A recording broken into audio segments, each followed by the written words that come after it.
Welcome back to goldfries. Looks like the title has already give away what I'm presenting in this video. Well, you know, I built many things. I built PCs, I built dioramas for my figurine photography, and I also built keyboards just for the fun of it. So this video, I'm going to share with you how you can build a keyboard for, I wouldn't say cheap, but it wouldn't be that costly. So let's begin. Now, some of you might just say, you could spend just RM200 something for a first player kit. Well, that's a nice kit. However, that's a TKL size keyboard. It has get-around switches and keycaps that are available with that range. But what if you're like me?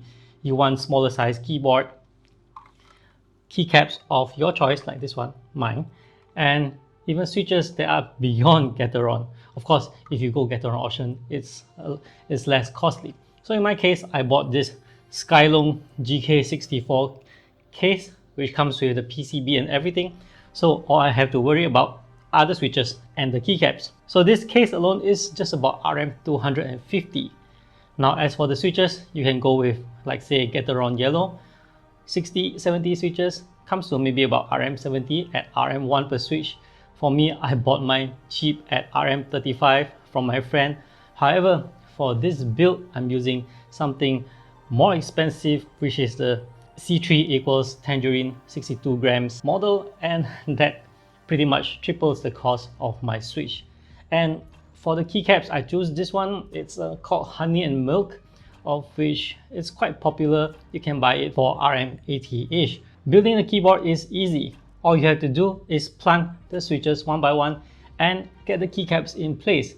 And with that done, you have a keyboard that is like this one for less than 400. Of course, mine costs more because of the switch. You can go for the lesser switch, and yes, it is possible to get one in less than 400. So is it perfect?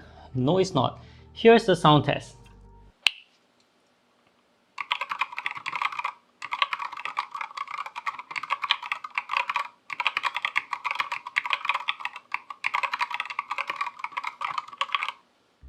Alright, so with the sound test, let me tell you what I see coming. Right, so in my initial test, I find the spacebar very mushy, and the stabilizers, they are not consistent. Especially this one, the spacebar is very mushy, the rest are somewhat mushy, and then this one below the backspace is a bit hollow. The rest of the keys that has no stabilizers are okay. So what I can see myself doing is change the stabilizers, of which I have already. I have just not installed this one.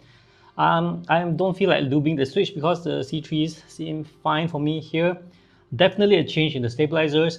I will probably do some O-ring mod for the PCB, and even O-rings on the switch, I suppose, for the feel. And then looks like I'll be adding some foam at the bottom of this case as well.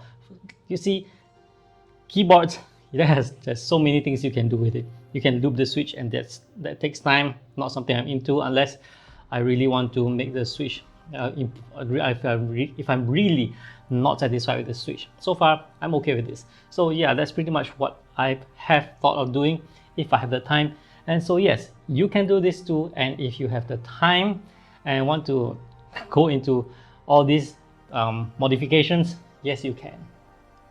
That's all from me for this one. Thank you for watching. I hope you found the video useful and informative. If you like more of this kind of content, do check out the videos at the side and subscribe to my channel. I'll see you guys in the next one. Bye bye.